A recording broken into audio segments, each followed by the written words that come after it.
and they're off.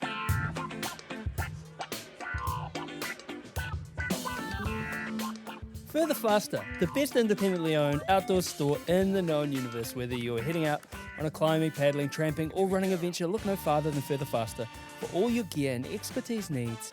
Over the winter, head over to 57A Buchan Street, Sydenham, Otautahi Christchurch, or hit them up at furtherfaster.co.nz. And before we go any further, Dirt Church Radio is heading down to Further Faster Friday, October 17th for a live show. This is the weekend of the Crater Rim Ultra. So join me, Ali, and a host of special guests for an excellent evening celebrating the sport that we love with some absolute legends. That's you lot. Stay tuned for ticket details soon. And yeah, it's also the same weekend as the Taupo 100, so I will not be there, and I'm very sorry. I would love to be there, but next time, let's hope. We'll miss you, Andrew. I'm going to leave that big pause in. We'll miss you, Andrew.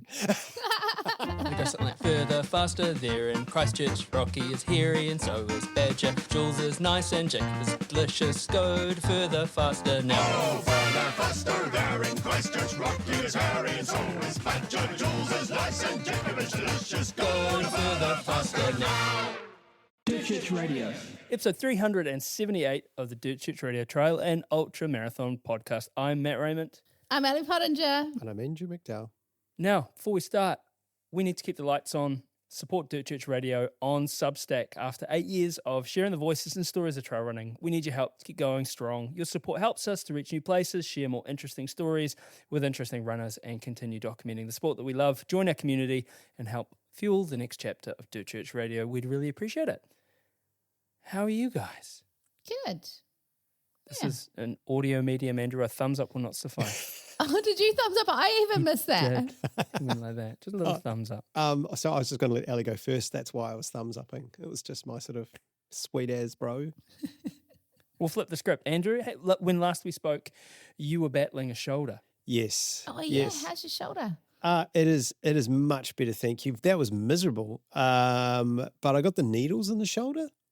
That actually really helped massively. And it has just, loosened up, and I have not done man work all week. The lawns are out of control. I'm just looking at them and just going, no, you can't do that. Look after yourself. So it's good. And I was able to run finally. It took about 5 days, but I was able to run.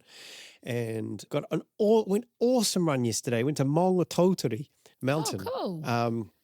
My daughter had a concert in Cambridge, and it was a competition thing, so I had to go find something to do for many, many hours. And gosh, wouldn't you know it, there just happened to be a mountain nearby. So off I went, and man, it's awesome. You get to see birds and things that you don't see in the centre of Auckland, that's for sure. A really tough climb actually. Like, I mean, if you're after a serious training run, it is pretty juicy. It's about 12.5 Ks each way. And on the way back, man, the last climb before the summit is pretty gnarly.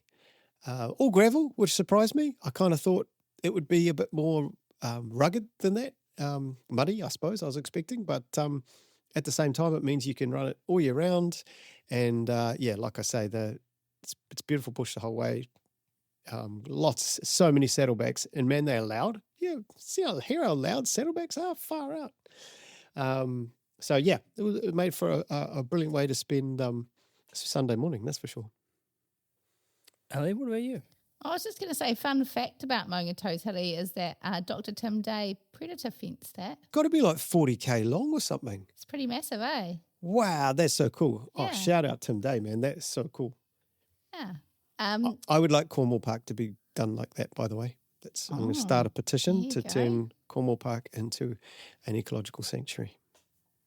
Okay, on to me. Yeah, sorry. I'll shut up now.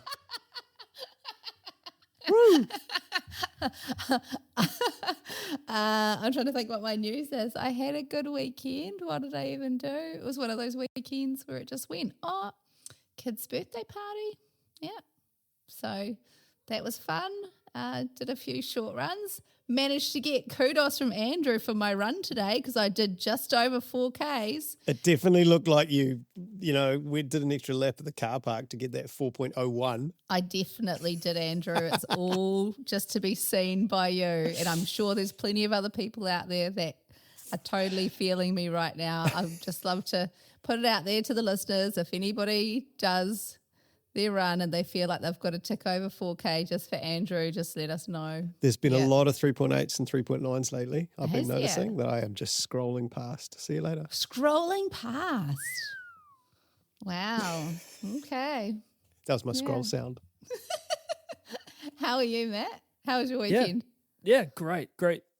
Just a great week of running, another great week of running, and trying some new loops in a familiar territory. You know, we were going to go out yesterday afternoon and do a DCMF, approximately half, not half, called that.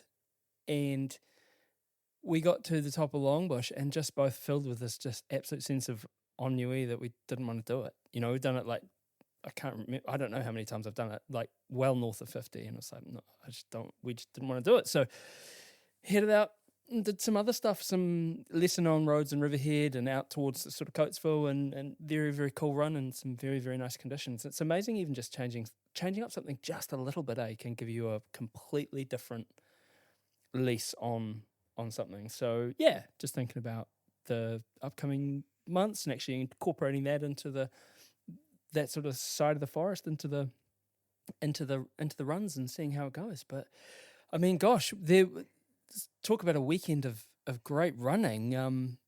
My goodness me, Western States endurance run and Laverado. Holy hecker. What's to say about that? I was tracking Lucy at Laverado, and that's one of my bucket list races. Hey, like the Dolomites, like just looks incredible. What a backdrop for a race. And Lucy was leading the women's race for quite a long time. It's 120 Ks for the big kahuna, and I think she was, don't quote me on it, but it was kind of down to the last like maybe 8 Ks or something. But yeah, pretty cool watching that. And then it was like an entree before Western States. Sorry, I haven't seen results. Did Lucy finish second? She finished second, yeah. So she just got pipped the last, I must have been 8K. There's a long sustained downhill, and she messaged saying she'll try and stick the landing next time. But man, some strong racing. Like I think they were both under the previous course record again. So like course records are just flying left, front and centre. Oh, but they wouldn't have had the cooler weather that America had. No, Europe's had a heat wave, hey? Yeah, I imagine even up in the hills it would have been super hot. Yeah. So Western, did you guys watch? Like I just kind of updated my app, to be honest. I didn't watch any coverage. I was running up Maungatautari. I missed pretty much all of it, actually, to be honest. Yeah, between driving to Cambridge and driving back again, by the time I got home, it was all over. Yeah, I had the Mountain Outpost app and was just watching basic, well, not even dot watching, just like live updates. But God, blink and you'll miss it. Yeah. Carnage. Absolute mother-loving carnage. Just like Hans Troyer going out super hard, Killian dropping at 50K, Jim dropping out, Dan Jones. I mean, Hayden Hawks. Yeah. My God. So, I like I say, I was a little bit out of the loop on everything. What happened to Dan? How is he? Is he okay? I don't actually know. Do you know, Matt? No. Okay. I haven't reached out because I would suggest that he's been bombarded as one would be, both success and, a DNFing, but he was well back. Well back, or not well back. It's the thing, isn't it? The context of it. Like he was in 18th, I think. Which, if I said, "Hey Andrew, how was your run on the weekend?" You said, "Yeah, I was 18th at Western States." You'd be pretty happy with that, especially with this year. Like your time would be outrageous. It's probably a sub 16 for 18. Yeah, absolutely. But he dropped out, and like Hans Troyer as well. He was leading the race up until I think he got caught just before the river, and then just like he was in first and fastest times ever, and then Francesco Pippi and Vincent and Ryan Montgomery caught him and just murdered them, basically. And then it was on like Donkey Kong. It's crazy to lose so many favourites, and yet here we are looking at 3 people going under 14 hours and 4 going under the course record. And yet we lost several of the big guns. Like, goodness, imagine if everyone had been able to chase it all the way to the end. It's already ridiculous. I mean, yeah. And, you know, the women's race as well. Jen Lichter taking out Courtney DeWalter's course record. She got it in 15:28:05. Yeah, 1 minute. It's pretty cool. Yeah. I mean, Riley Brady, they got in 15:42. You know, these are just amazing times for these athletes. And was it the temps? Was it the shoes? Is it the nutrition? Is it the training? Is it the pit stops? Is it a combination of everything? Yes. Yeah. It's all of Who it, isn't knows, it? eh? I mean, 20 degrees or so, wasn't it? I mean, unbelievable. Nearly 30 degrees colder. Yeah, apparently it was freezing at Immigrant Pass. Like, Yeah, it would have been. getting up the escarpment. I searched that. I didn't know, and you couldn't remember the name, so I looked Oh, it thank up. you. Escarpment, yeah. Immigrant Pass. is the- Immigrant Pass, thank you. Can we just also take a moment for the Caitlin Ferrier Appreciation Society, because 4th place, she wanted to improve on her previous time because she tore her quad with like 42K to go last year. 15:57:09, like sub 16 for 100 miles, like unreal. 2-hour PB too. Yeah. So that's the same as my 100-mile PB on a running track. Oh, bless you. That's how much she's kicked my butt. That's so cute, Andrew. Isn't that nice? And she can punch harder than you as well. Way harder. Way harder. She ran up mountains that fast. It's absolutely Wow. ridiculous. So cool. That is so cool. I mean, there were so many cool little moments that I've obviously popped up on the odd socials afterwards. Zach Miller and his like classic Zach Miller finish, just like smashing himself all the way to the finish line. And I'm not just looking at the times here. I'm not 100% sure why. He had 6 minutes on Adam Peterman. I assume he knew that. He was 13 minutes behind the next place. 14:20 is obviously incredibly fast, but it's not a specific time. Was it a PB for him? Oh, must have been. Like, Maybe that's what it was. He was just like, I don't know. Was But the he would have got it. fastest time on debut at Western States. Was it? That's what it was. that's some significance. Okay, Wow. that's pretty But cool. I don't know if that would have been. We'd have to ask him. I don't know if that would have been going through his mind. I think He you know, wouldn't if have you've known seen, that, eh? we've all seen him up close. Maybe he just wanted to send it for the fans, and Yeah. that's awesome. If that's the case, then bring it on. What else? I mean, Jen's run, that was her first ever 100 mile. Is that right? Debut 100 mile. Yeah. Also amazing. So no, it was entertaining. I think, Ryan Montgomery, of course, let's talk about his efforts first. I mean, 13:53, and of course that makes him the fastest American to ever run Western States, Wow. which is an interesting thing to have. Actually realised just how fast it was. I'm so here for it. And I said last week, he's been training up a storm. I said he could do it. I don't know. You think if the race was 3 miles, 5 kilometers longer, what would have happened? Because, or certainly, Vincent Bugliardi he was out clear Yeah, away. no He one's had like no one was 6 or beating 7 him, it seems, yeah. 6 or 7 minutes, but there wasn't much in it. But you could have chucked a blanket over Francesco and Ryan. And I love that. I mean, I've met Ryan several times. I've talked to him, interviewed him. And like, let's call it out. There's some sort of laughable culture warriors shitting themselves in the comments. The fact that he ran across the line with a pride flag.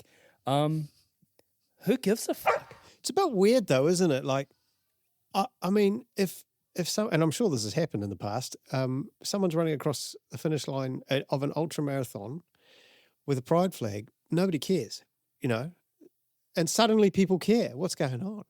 Well, this is the thing. This is what, there's been this, and can only observe it from an outside perspective, right? Because we're not from the States. There's just been this massive thing, this backlash against anyone who's not, heteronormative. And someone said, "Oh, Western States is gay now" in the comments, and I was like, "Yeah, no, trail running's fruity as." Like, we all have to realize this sport is pretty gay, and I'm here for it. I am here for it. It is. Do you know? Like, let's be honest. Let's just take a moment to reflect on what a bunch of little fruit tarts we are, and that's fine, right? But he's tough as hell. I mean, the dude grew up Mormon, gay. He went to BYU. It's not like he went to some like Steiner University in Oregon. He went to Brigham Young University, which is like Brigham Young was one of the founders of the Mormon Church. Okay. You know, like, and like so tough, like core steel, and I couldn't be happier. And I think it's wonderful. And I think we need to focus that there were actually two people who identify as non-binary on the podium at Western States. Riley Brady, you know, ran in the women's race. They identify as non-binary. Like, this is the world we live in. So strap in, chuckleheads, or go somewhere else. It's awesome. I'd actually just like them all to piss off. Like, I don't know if we ever welcomed them in, to be honest.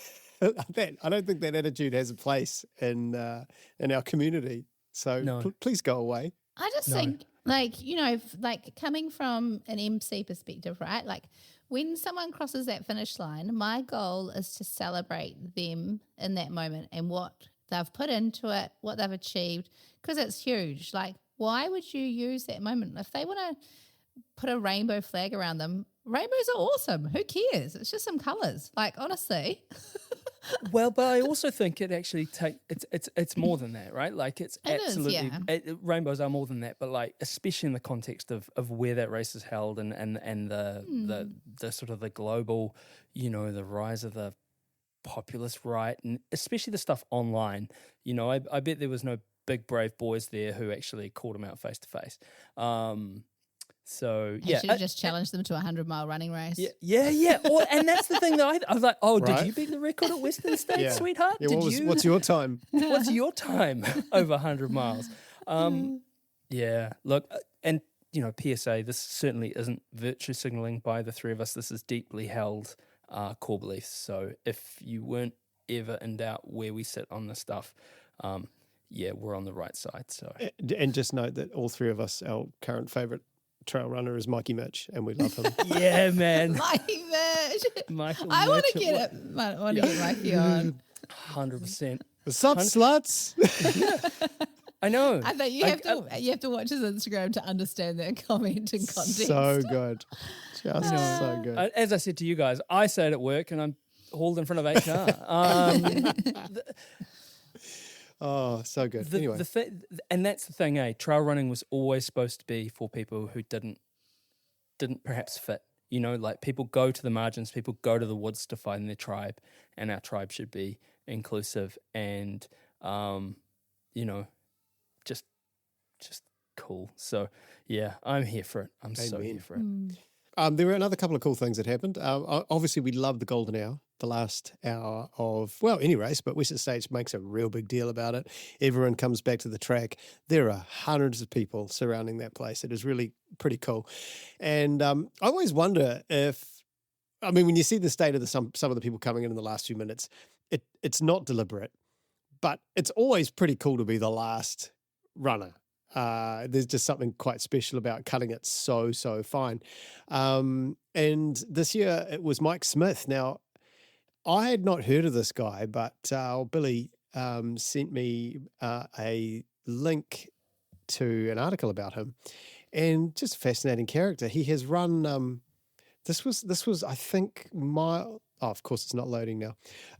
This was miler number 253. There it is. So, which means he's run over 40,000 kilometers of completed 100-mile races, which is the entire circumference of the equator of the Earth. Yeah, that's quite something.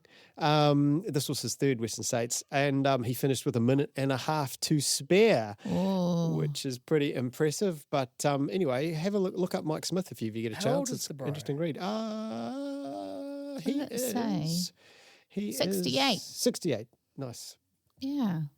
Yep. Man. There's Only some been life goals. 67. And Donna, have you seen the video? I don't know Donna's last Oh. name because it just said Donna. She just missed the cutoff.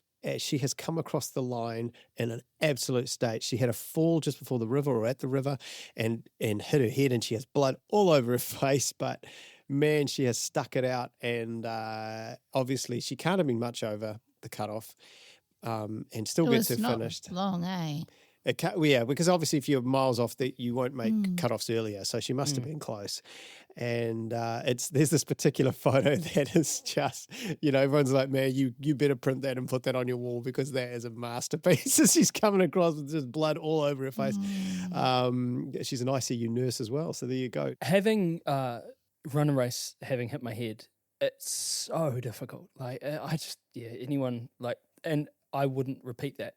Like I would not so hats off to anyone who toughs that out. That's incredible. But look, on to the topic of today's podcast. So this week it's us rolling, it's us as a trio. You got a power trio without an interview as such, because we wanted to cover something important and increasingly on people's minds. Now, this topic started, as many things do these days, with a response to a Yaboyscottjurek post where he'd come up with slogans for various personalities in the ultra world, and my favourite one was a dude with a cap on that said the rules don't apply to me. But it was a race director of like an ultra distance race with, you wouldn't want it to be affordable, would you, on their cap? And I laughed and nodded and sort of moved on with my life. But a listener tagged us and the Freetrail podcast, interestingly enough, on the post and suggested we might want to take a dive into the subject. So it's relevant, right? So even as in a sport as relatively privileged as trail running, people are feeling the pinch and nothing seems to be getting cheaper. So we ran some numbers and we're excited to take you through what we found about the cost of trail running. So cost of ultramarathons, and we always talk about the cost of ultramarathons, and there's several facets you could talk about: the cost for family, friends, cost of leading up to an ultramarathon in terms of training, how much, sundries you're going through, cost of accommodation, flights, etc., etc., etc. But what we wanted to think about more specifically was the cost of entrance fees into an ultramarathon. And the honest answer is that no one publishes a global database of say, like 100-mile ultra entry fee. So there's no official median. So we looked at a range of places and ran some numbers and even, sort of tickled up to dastardly AI, because who's got the time to be going through all those race websites. But to estimate it, we looked at well-known races across regions and we compared historical prices. And based on available race data and historical race fee tracking, a reasonable estimate would be that basically they've just gone to the moon in the last 5 years. So, and this is we will switch over to the New Zealand, we'll talk about the New Zealand thing, but like looking at it from US dollars, all right? So in 2020, the average race fee for a 100-mile ultra in US dollars was $220 to $260.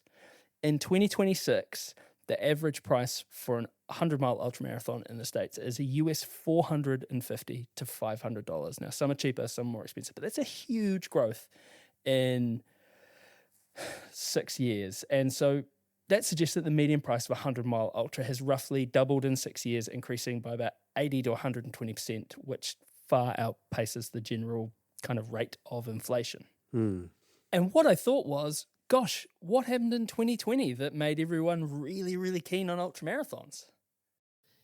Just getting outside and touching some grass. Be healthy. How many runners have we talked to on DCR who are doing particularly well, who actually started during COVID? Like heaps and heaps and heaps. And people were stuck inside watching videos on YouTube and going, oh, I'm going to do this race, or I'm going to do this, and I'm going to do this. And it's incredible. There definitely was that element of, man, I took it for granted that I could just take off in the weekend and go for a run. Like it was just something you could do. And when you suddenly can't, it becomes like this holy grail. Like I cannot wait to get back out there. That was what Tom and we went and did that 9 summits of Te Araha, like the first weekend that we were finally allowed out of Auckland. We just went berserk, because you could. It was awesome. It was so like that, eh? Didn't cost $500 US though. No. Well, we've talked about what's happening sort of globally, but Andrew, you ran some numbers and thinking about in Australasia, what are we looking at? Yeah. If I give you a quick rundown of races in New Zealand and Australia, you've got Tum 100 miler at $1,075 and the 102K is $600. This is all New Zealand dollars. Kepler is $395 and that's $60K. The Spectacle is also 100 miles, that's $785. Y2K, 100K, $400. Faultline 100 miler, they've got that weird pricing where they do the price plus $1 plus 6%. Anyway, I just added all that up, $698 for the 100 miler. So if you look at, and then Naseby, for 200 miles, it's $480. For the 100 miler, it's only $180. So if you are after a bargain 100 miler in New Zealand or in Australasia in general, Naseby 100 miler, yeah, sure, it's 16 10-kilometer loops, but $180, that's. And for most people, there's probably quite the cost getting there. Most people don't live in Naseby. Yeah. Mel says you can stay and the cultural shock, as Eugene said when he came back. You do need to learn a new language, when you get down there. These are not our people. But apart from obviously the outlier of Naseby, you've got a range of $700 to $1,000-ish for your 100 milers in New Zealand. Australia, now it's kind of getting a bit hurt because I've obviously converted this to New Zealand dollars. So the UTA 100 miler is $1,256. Whoa. But so's Ultratrail, UTK, Ultratrail Kosciuszko. That's the same price, $1,258. The 100K is $733, $658, a little bit more than Tum. Great Ocean Trail Ultra, the 100 kilometres is $579 Kiwi bucks. Surf Coast Century 100K, $366. It's pretty damn good. Even once converted, it's pretty good. And Blackall 100K, which I got to do a few years ago, excellent race, $586. And that's after conversion. So Australia seems to have a bigger range. Like their 100Kers are pretty affordable. But the big UTMB races, they're up to double the prices of others. And, they talk about that prestige and value. And, it is the reason all other races have got more expensive. How much of that is because UTMB just lifted, all tides raise boats or whatever that expression is. A rising tide lifts all the boats. Thank you. Is that what's happening here? And everyone just sees an opportunity to sort of pad on an extra $100. Does everything just cost a whole lot more money now? And, that is just a reality. A race director, they've got to eat. It's a job.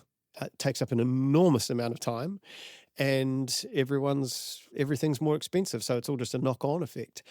It's probably a bit of both. I think the fact that if you think of something like Tum, it's owned by Ironman, and I don't really fully understand the UTMB Ironman partnership or how that works or who gets paid what, or, I don't really know what's going on there, but that's clearly a lot of interests that all want their cut. And as a result, the race is, $550 was how much the first 100 miler cost for Tum. So it is now double, just shy of double. If you're a late entry, it's double the price, and that's in 7 years.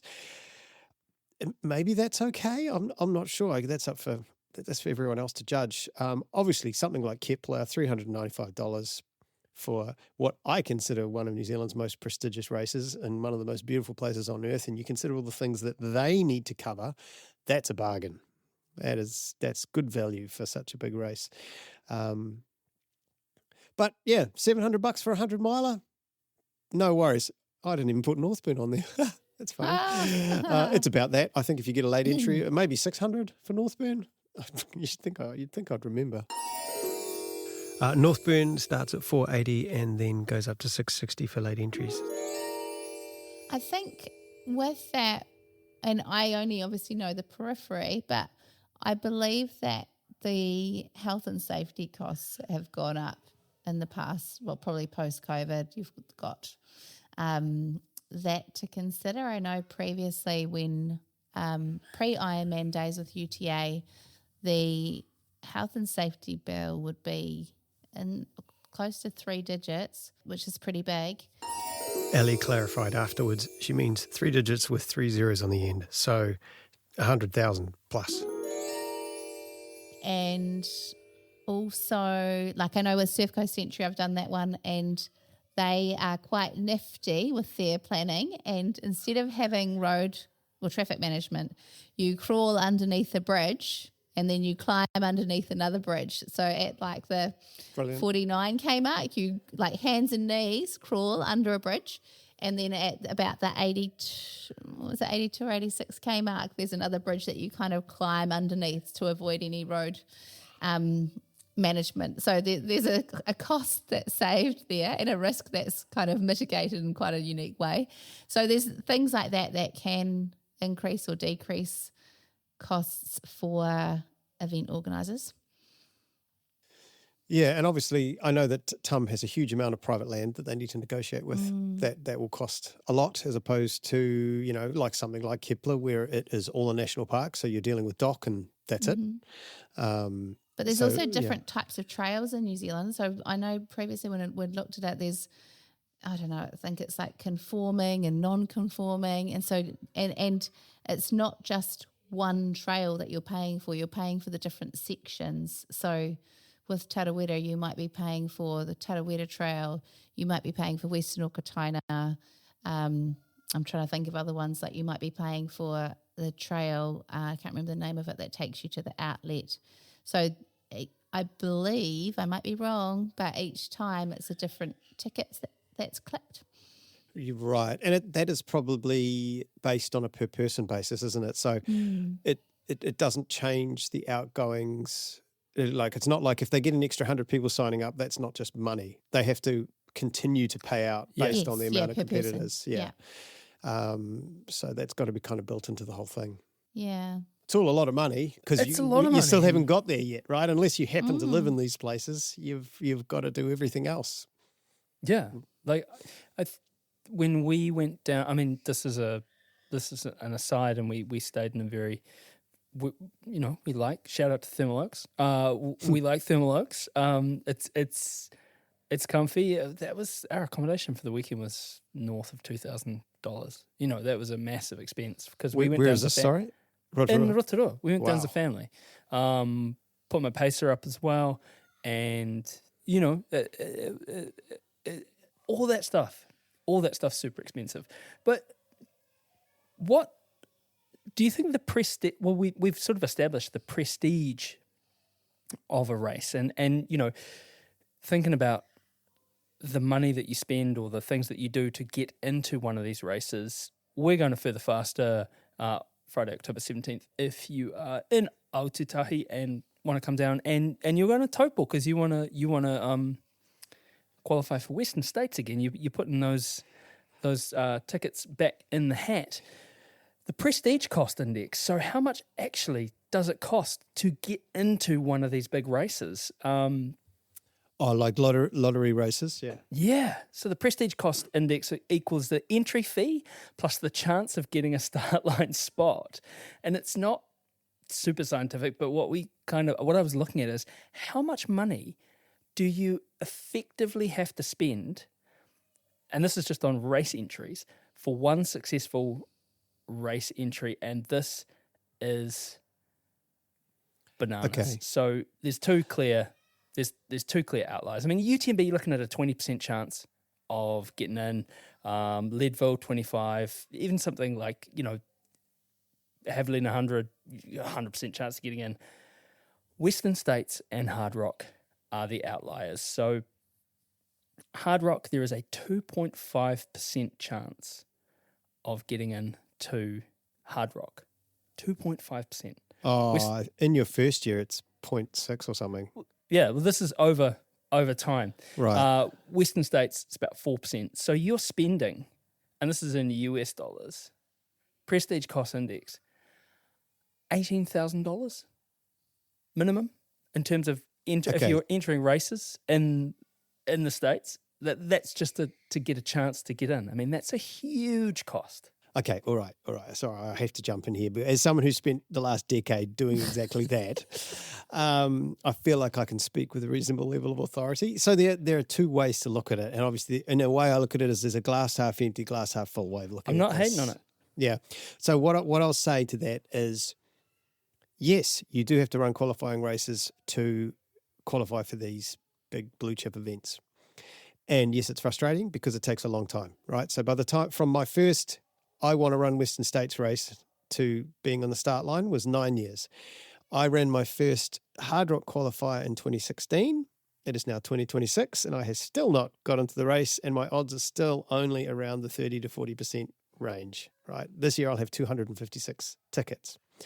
So you could look at it as like, damn it, the only reason I've done these races is to qualify for hard rock or UTMB or Western States, right? That's the only reason I'm doing this. And of course, it's a silly way to look at it, obviously, because the definition of insanity is doing the same thing over and over again, expecting a different result. But I always looked at it as like, I ran my first Northburn purely as a hard rock qualifier. I was like, I'm just going down here to clip the ticket, right? But I had a brilliant time. And I was like, oh, this is actually amazing. And I've met some awesome people. And the race director's a complete lunatic. And this is a lot of fun. And these hills are amazing. And I seem to be quite good at it too. Wow, okay, this is cool. I'll come back next year. And then, of course, Tarawera was the same for Western States.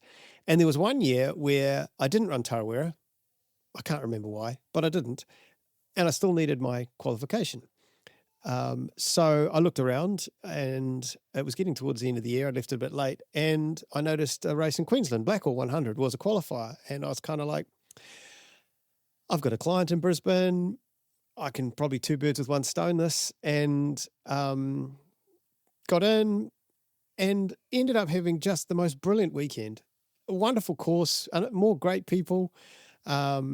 And had a really good race actually, because I wasn't racing it, right? I wasn't remotely interested in going fast. But you know, it even sort of mucking around and taking selfies and stuff, you still don't want it to last too long. So the race went really well. Caught up with the client, and that's been a really good relationship ever since. So it was a real win-win weekend. You come away from it just going, man, I would have never done that. I would have never bothered to do that if I wasn't trying to keep my Western States dreams alive. So you end up having all these great experiences, meeting all these great people over the years. And if you looked at that as purely a cost to get into a blue chip race, then you're completely and utterly missing the point of why you're there and why you're doing it. Not to mention, of course, you are there because you have to do these races every year. Your fitness, because of the motivation, stays at a certain level. You can't sort of fall off. You've actually got to keep grinding, well, not so much grinding, but you've got to stay fit.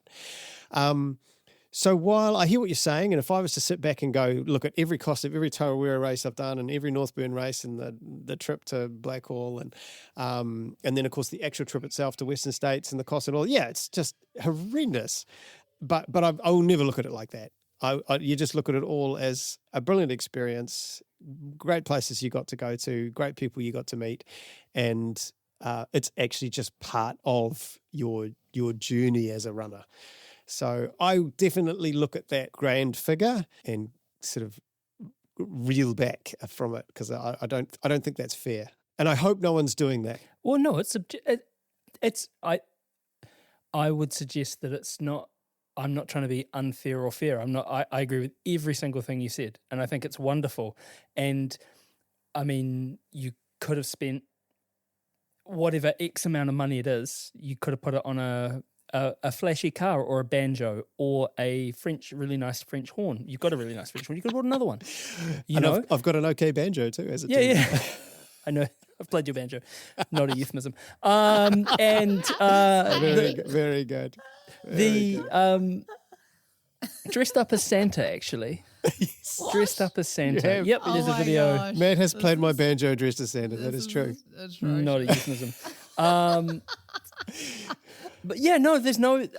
But I think it's important, isn't it? Because we think, and you're so right. Like, if you want to devote yourself to this as a talented citizen athlete, these are the things you strive for, and there ain't nothing wrong with that. But I think we're kind of deluding ourselves if we think that, that it's not expensive. In many ways, and Absolutely. it's I honestly, Andrew, I chapeau. I take my hat off to you. It's wonderful that you're, so committed to these goals. Now I can't wait till you get into Hard Rock because we'll come. Then it can be over. Then I can just but it won't eat be over. pizza and it drink won't beer be on the over. couch. Whatever. That's the fast. The shoes will be hung up for. No, you're right. Yeah, we all know that's not true. But there are races where that $18,000 figure is not actually off the mark, and that's just to do the race. So let's talk about a couple of those. And we're pointing the finger at you, America.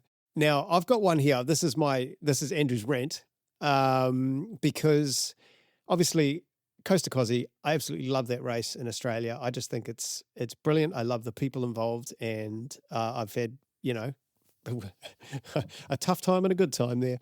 Now that currently costs in New Zealand dollars $903. Obviously that's subject to change, but it's around about $900 these days. 250K?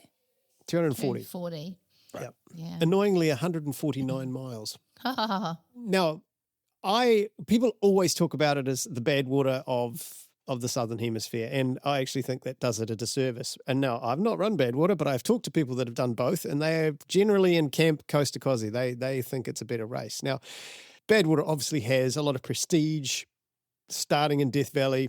It's got a cool story behind it, and there's some amazing people that have taken part in the race. So I certainly don't want to diss on the race. I'm a little curious to maybe run it one day, but there's a massive problem with it.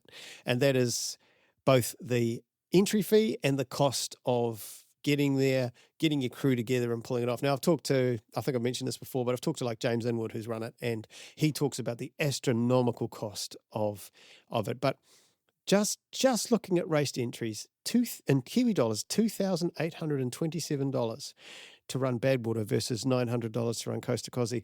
The reason they're so comparable is they operate in the same way. You've got a roving crew. There's no traffic management apart from probably a few specific areas. But the rest of it, your crew and you are responsible for yourself. So there is not a huge amount there's no aid stations, obviously, and everything is roving, essentially. The whole course is moving. They both operate very similarly in that regard, and they both go from low to high. So I find it staggering that a race which is actually 23 kilometres longer with Coast to Cozzy is 1/3 of the cost of Badwater. And I can't help but feel, and Badwater has twice the amount of participants too. So there's, it's 6 times the income. So I would love to know what the justification is. I'm sure their fees are higher for the public parks, the parks rangers services. I'm sure there are higher fees, but I think there's definitely a prestige fee that is unfortunately becoming all too common amongst these big races. I mean, you're so right. You're paying for history, you're paying for mythology, you're paying for the community status and the exclusivity of it and the knowledge that, and that's the sad part because we've all driven up. Well, you've run up. You've run up to bloody Mount. You're not supposed to drive up it. God. I've driven up it. I took the, I took the soft option, and it's epic. But it's that thing that very few people will ever get the chance to run in the Death Valley Basin. Yeah, and up on the road to Mount Whitney. I mean, I don't know. I think I'm with you, and I also wonder about that thing of, like, it's so fun to support races in your own community, and it's so fun to go try things that are out of the way, even though there's that kind of, I think in those bigger races there is for someone who's resolutely mid-pack, there is a bit of comfort in a big field because you can kind of hide a little bit. You know what I mean? Like, we've all turned up, when you turn up to a race and you're like, okay, it's just the 6 of us. Oh, no. Like, kind of the bloody skedaddle in, the back of Beyond in, south of Christchurch and just thinking I'm about to get killed here. But that's cool too, that sort of experience is really cool. And why can't you have both? Cocodona 250, of course. That is an epic race, as we just saw in the last few weeks. That's one thing, that's our Viper, isn't it? One thing they do incredibly well is that No Stone Unturned, a very, very solid race crew. Now, that's $4,000 to run that, which is pretty up there. $10 a kilometre. It's 402k, so $10 a kilometre, as opposed to Naseby at $1.20, $1.10 a kilometre. And you can go to the pub at Naseby and have you can go to the pub halfway through. I'm sure you can go to the pub somewhere during the Cocodona course. There must be a pub you go past. I don't know. That one's not.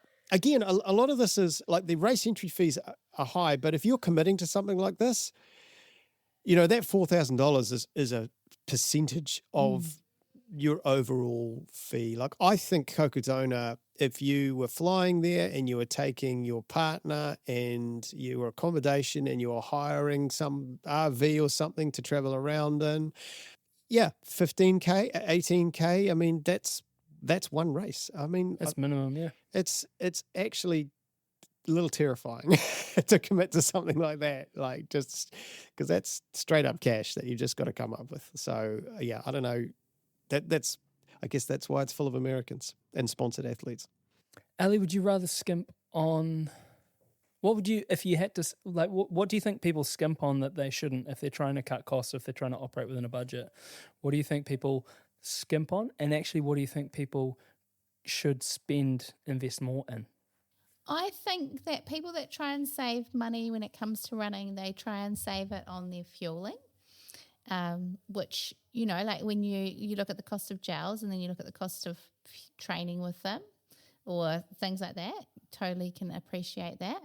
And probably gear, or like, some people will opt to do a lot of training runs and not race in the build up to their big race just so that they can do the prestige events, versus, like people that have easier cash flow will do lots of races in the build up to events if they can. So that's one area that's a number. I've gone with a lot of answers there, but that's kind of the main ways that I see people skimping in the build ups to races.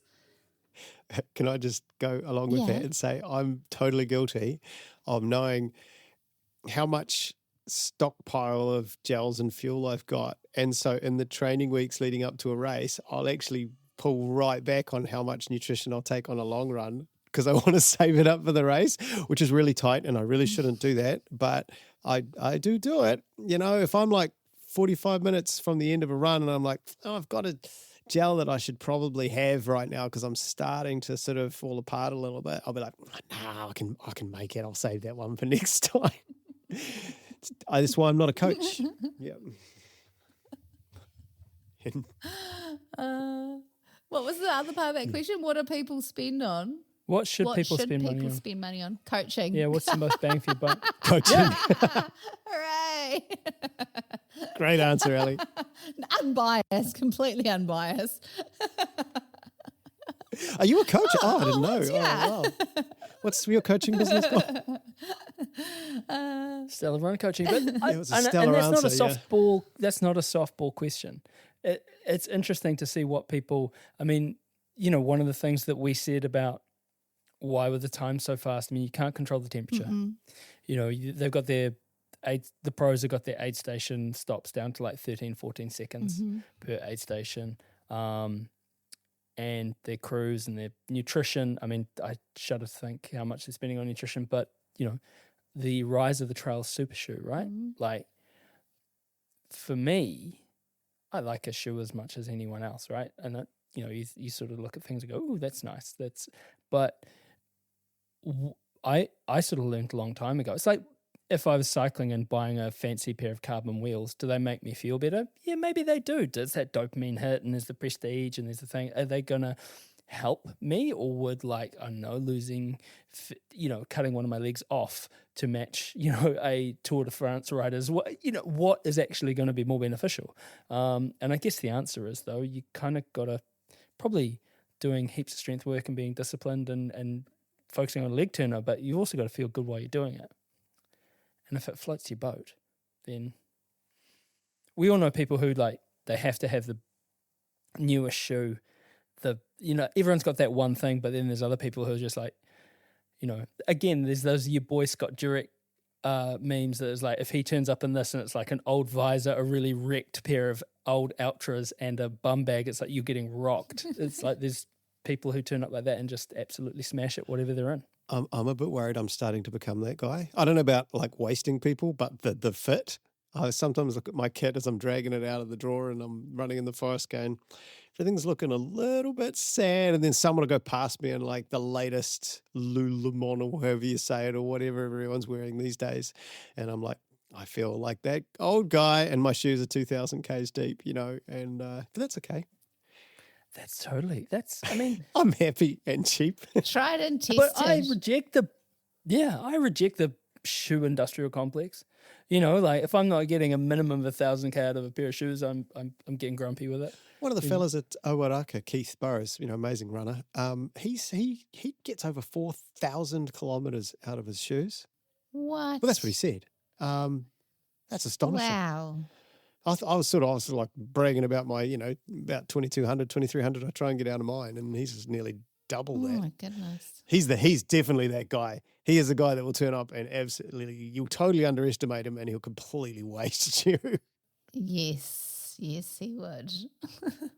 Oh, Blue Lake, right. If you want a cheap race, yeah. By the way, it still exists. You get yourself down to Blue Lake and you pay, well, if you want to, you can pay nothing at all. You pay what you want. You can run 100 miles for free. But the costs have gone up in the previous years that they're having to pay.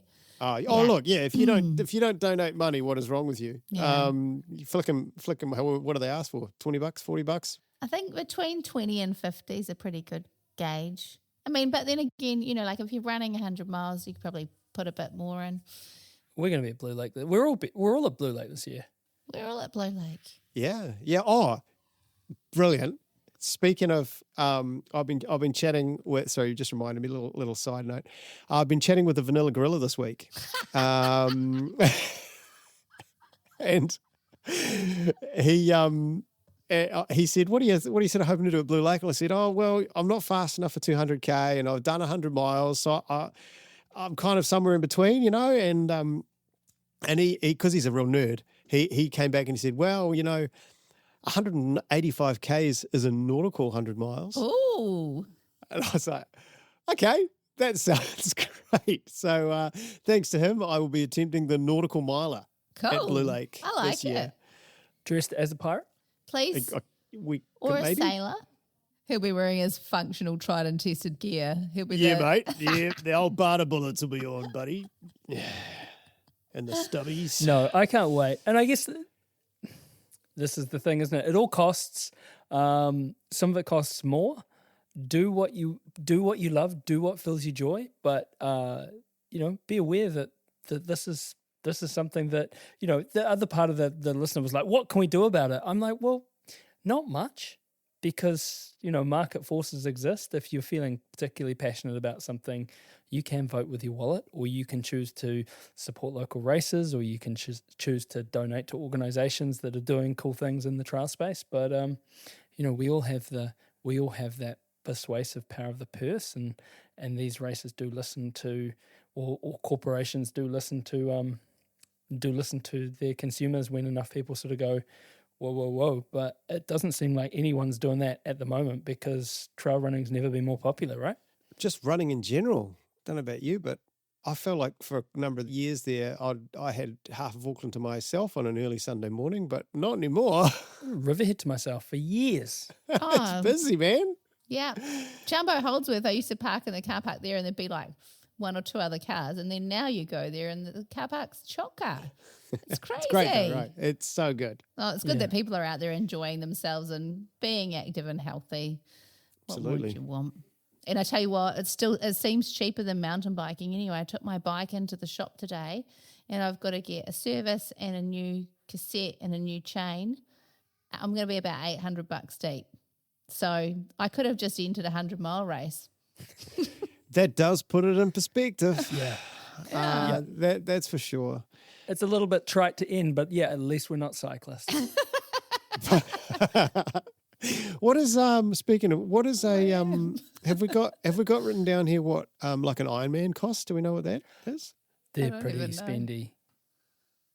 Oh, by the time you add in the cost of the bike and the helmet and the And the tattoo. Well, yeah. tattoo and the wetsuit. Completing an Ironman typically costs between $2,200 and $15,000. I don't know. What on earth is the $15,000 all about? Anyway, Probably who the knows? bike. It's probably travel and everything. Ironman New Zealand is $1,400. Okay. And you know what? Like, it isn't, they are endurance sports. Like, we are looking after people for a very long time. So 100%. I do recognise it's not just like going and playing a 90-minute game of sport. It's a long time that people are being responsible for looking after you out there.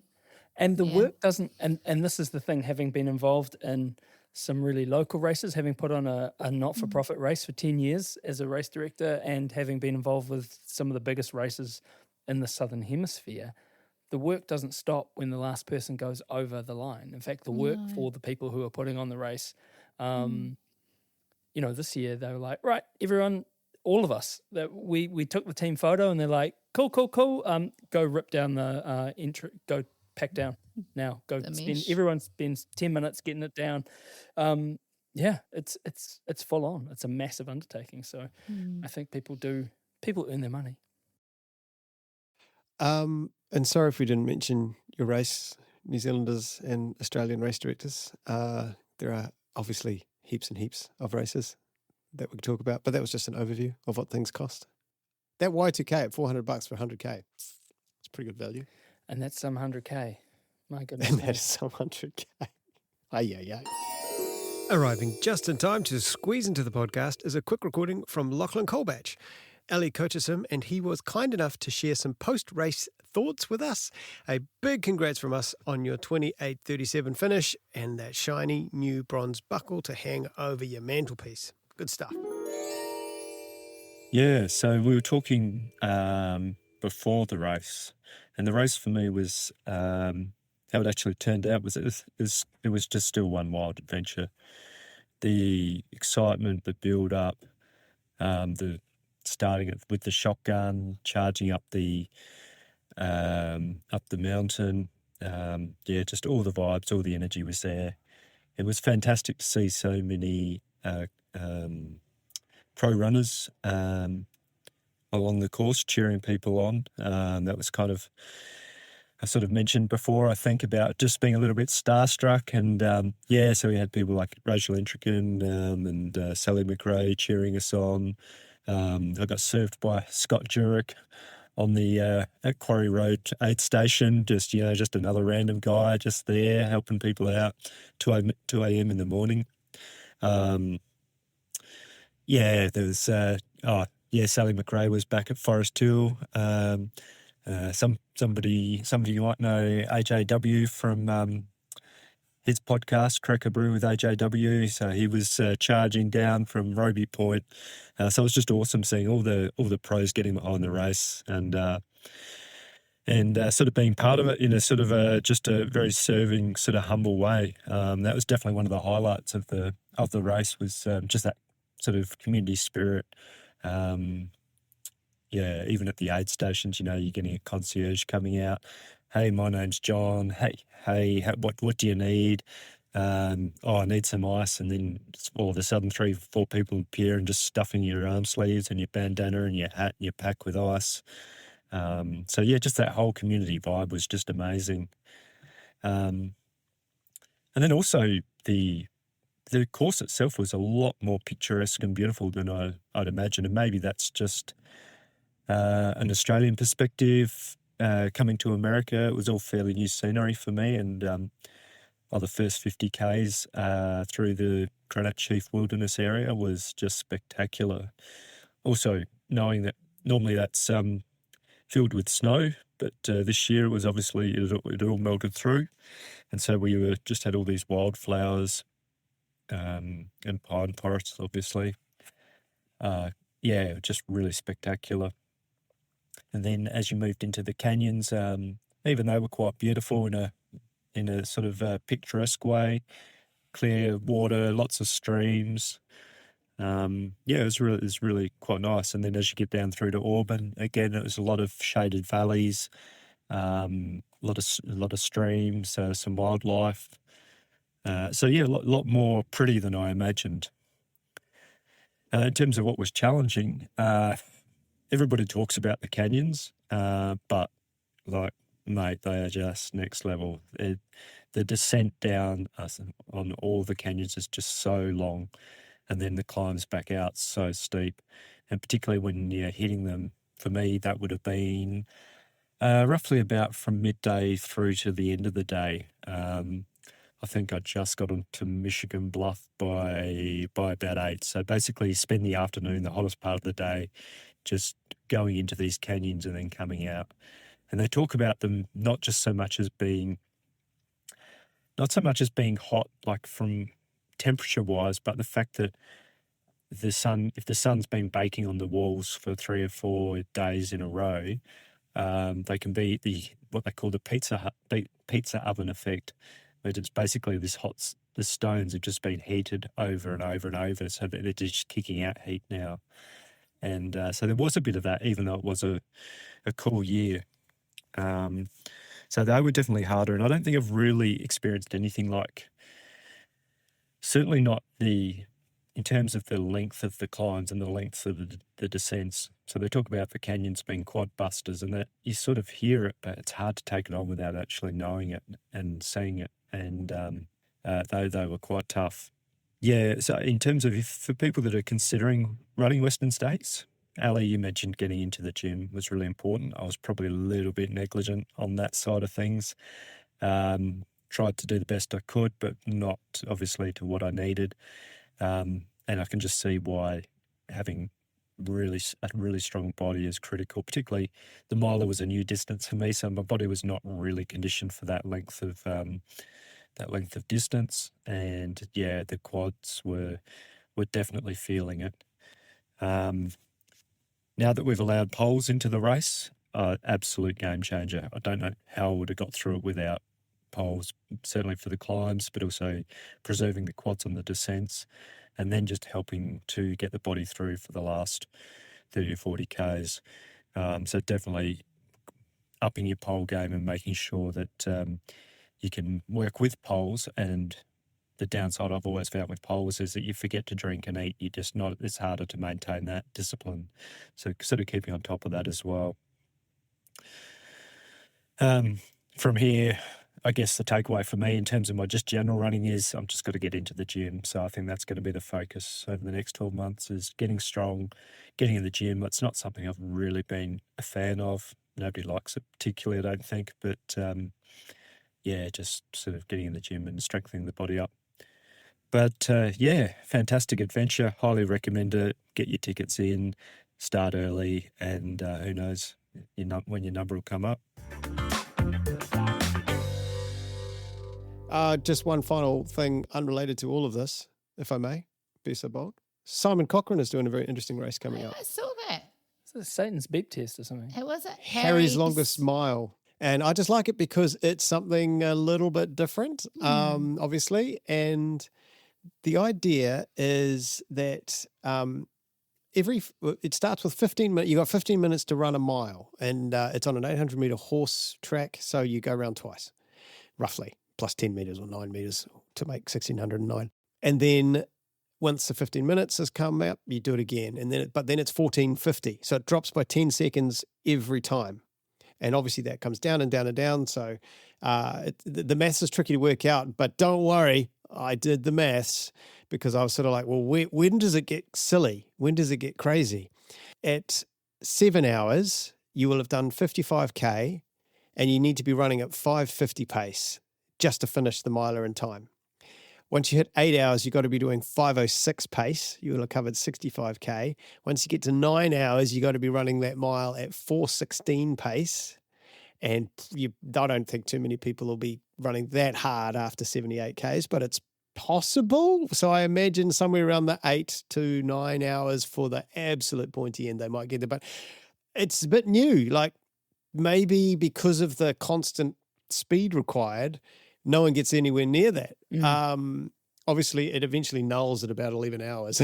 You'd have to be like a particle accelerator to complete it. But I like the idea of something that will involve actual full noise sprinting with ultramarathon. Like it's a nice little blend. So I'm very curious. It'd be interesting to see how that goes. So good luck, Simon. When is it? It doesn't say. So whenever it is, it should be fun to see how everybody goes. Anyway, nice to see something different. Nice to see something different. Right, Dirt Church Radio is presented by me, Matt Raymond. Me, Ali Pottinger. Me, Andrew McDowell. We're on all the podcast platforms, so like, follow, and give us a rating. It really helps. We're on social media at Dirt Church Radio, and you can email us at dirtchurchradio@gmail.com. Remember to sign up to our Substack for a weekly newsletter and aid station podcast, and also write in with your greatest run ever. We'd love to hear from you, and you can read them on the website too. Thank you so much to our supporters, Further Faster, and our Substack subscribers. Thank you. The DCR Aid Station crew. Stay tuned for our show in 2 weeks when we will have a great guest lined up. Mā te wā.